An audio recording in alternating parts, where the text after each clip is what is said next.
Сәлеметсіздер ме балалар? Бүгін бізде математика сабағы 2 сынып 158 сабақ.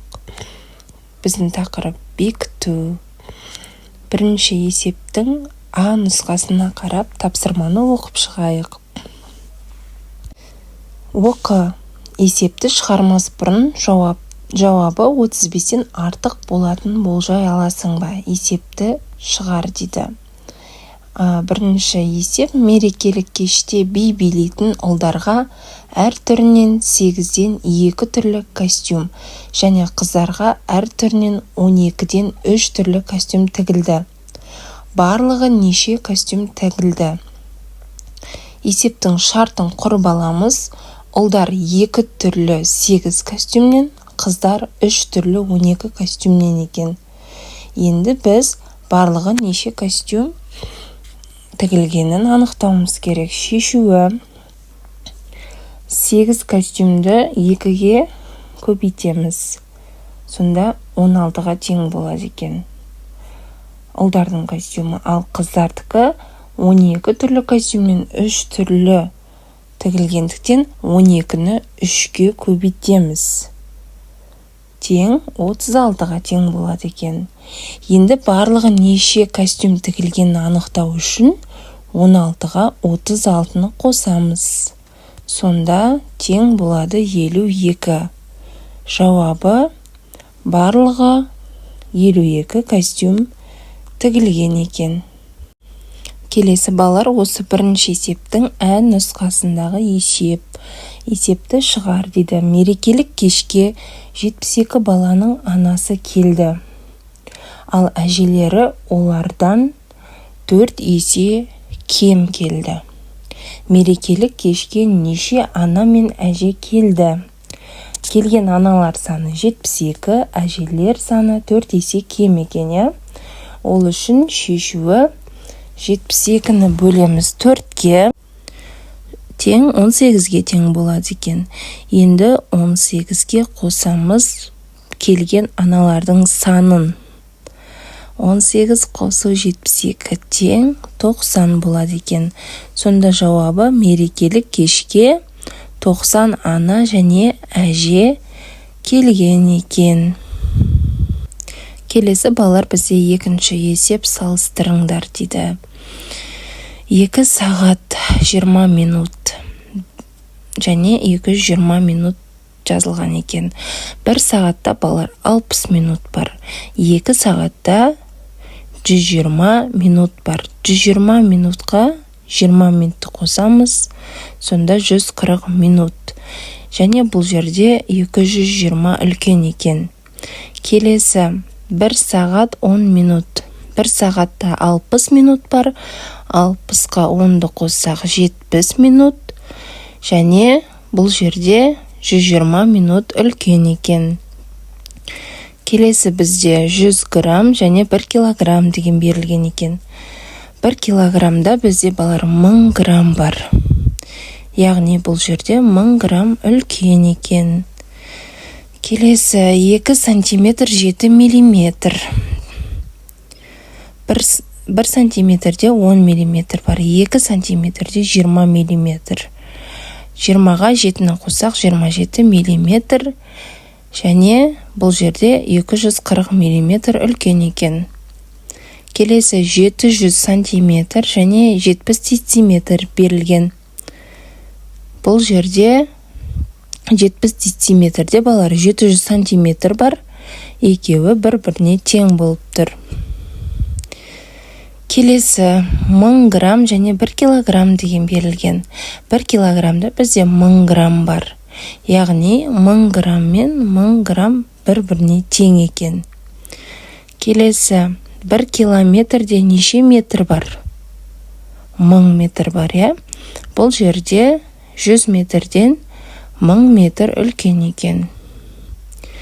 Келесі: 10 дециметрде неше метр бар? 1000 метр бар, Бұл жерде де 1000 метр мен 1000 метр бір-біріне тең екен. Келесі: 10 центнерде 1000 килограмм бар екен. 10 килограммнан 1000 килограмм үлкен екен. Осылай жазып аламыз. Келесі балалар бізде үшінші есеп. Есептерді теңдеу құру арқылы шығар дейді. Бірінші А нұсқасына қараймыз. Дүкеннен әрқайсында 5 данадан бірнеше қорап орамал сатып алынды. Барлығы 120 дана орамал сатып алынды. Неше орамал сатып алынды? Бұл жерде біз есепті теңдеу арқылы шешеміз балалар. 5 көбейту x деп аламыз, өйткені неше қорап орамал сатып алынғаны бізде белгісіз. 5 көбейту x тең 120 деп аламыз. Енді шешу үшін x тең 120-ны 5-ке бөлеміз. X тең 24-ке тең болады екен. Енді 5-ті 24-ке көбейтсек 120. 120 тең 120. Енді А нұсқасын оқиық. Дүкеннен 20 қорап орамал сатып алынды. Әр қораптағы орамал саны бірдей. Барлығы 120 дана орамал. Әр қорапта неше орамалдан болды дейді. Бұл жерде де x деп аламыз. X көбейту 20 тең 120. 120 бұл жерде барлық орамалдың саны екен. X тең 120-ны 20-ға бөлеміз. X тең 6-ға. 6-ны 20-ға көбейтсек 120. Бұл жерде де 120 тең 120. Яғни әр қорапта сонда бізде 6 орамалдан болған екен, балалар.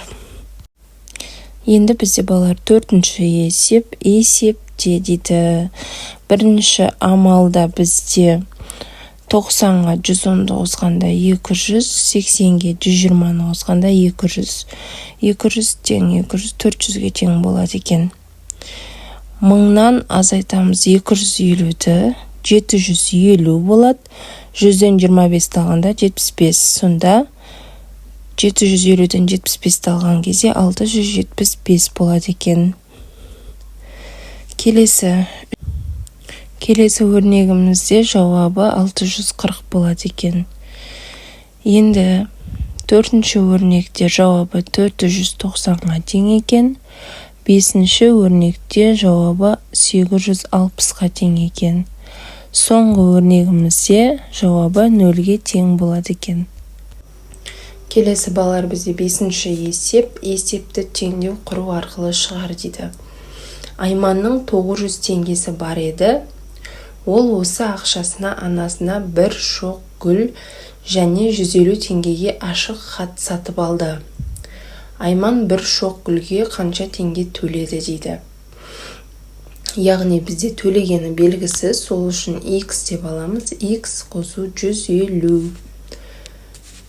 Және Айманда барлығы 900 теңге болған, тең 900 деп жазамыз. Енді x анықтау үшін x тең 900-ден 150-ді азайтамыз. X тең 750-ге тең болады екен. Сонда 750-ге қосамыз 150-ді, тең 900 болады. 900 тең 900. Келесі бізде 6-шы есептің А нұсқасы. Балалар аналар мерекесіне арнап отбасылық фотосуреттерден көрме жасады. Диаграммада топтағы оқушылардың әкелген фотосуреттерінің саны көрсетілген. Барлық суреттерді 3 қабырғаға теңдей бөліп қалай орналастыруға болады дейді. Яғни осы жерде барлығының диаграммада көрсетілген сандарды барлығын бір-біріне қосып шығамыз. 6 қосу 10 қосу 4 қосу 6 қосу 14 қосу 8 қосу 12 тең 60-қа тең болады екен. Енді сол 60-ты біз бұл жерде 3 қабырғаға теңдей қалай орналастыруға болады деген сұрақ бар, балалар бізде. Сол үшін 60-ты 3-ке бөлеміз. Сонда тең 20 болады екен. Сонда жауабы 20 фотосурет, 3 қабырғаға 20 фотосуреттен орналастыруға болады екен. Келесі балалар бізде 7-ші есеп. Тік төртбұрыштың боялған бөлігінің ауданын тап дейді. Бірінші А нұсқаға қараймыз. Бізде ұзындығы 40 сантиметр, ені 20 сантиметр деп берілген. Енді біз 40 сантиметрдің ұзындығының бір бөлігін қана ауданын табуымыз керек. Ол үшін бұл жерде бізде 4 бөлікке бөлінген ұзындығы. Ол үшін біз 40-ты бөлеміз 4-ке. Тең болады 10 сантиметр. Яғни бір бөлігі 10 сантиметр болып тұр. Енді еніне қараймыз. 20 сантиметр, бұл жерде де 4 бөліктен тұрғандықтан 20-ны 4-ке бөлеміз. Тең 5 сантиметр. Енді ауданын табу үшін жаңағы анықтап алған бөлігімізді, яғни 10-ды көбейтеміз 5-ке. Тең 50 сантиметр квадрат екен. Енді боялған бөлігінің ауданын табу үшін 50-ді көбейтеміз 12-ге. Тең 600 сантиметр квадрат болады екен. Енді А есебіне қараймыз. Бұл жерде де 4 бөлікке бөлінген. Сол себепті 40-ты бөлеміз 4-ке. Тең 10 сантиметр. Ені 20 сантиметр. Бұл жерде де 20-ны 4-ке бөлеміз. Тең 5 сантиметр.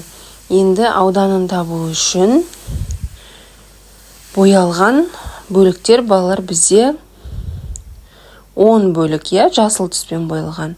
Сол 10-ды көбейтеміз 5-ке. Тең 50 сантиметр квадрат болады екен.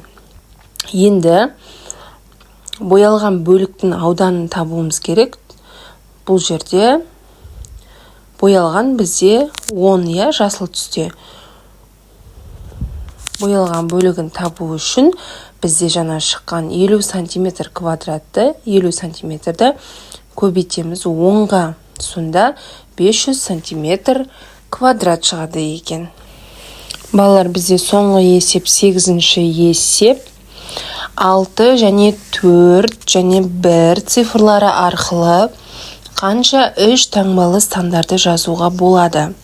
Сандарды жазғанда цифрлар қайталанбауы керек дейді.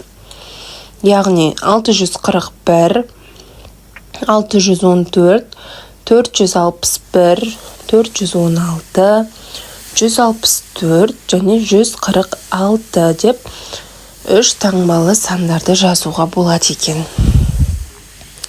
Жауабы 6, 3 таңбалы сан жазуға болады. Балалар, осымен сабағымыз аяқталды. Бүгінгі сабақ ұнаса, менің арнама тіркеліп, қоңырауша белгісін басып қойыңдар. Алда тағы да сабақтар шығып отырады. Сау болыңдар балалар.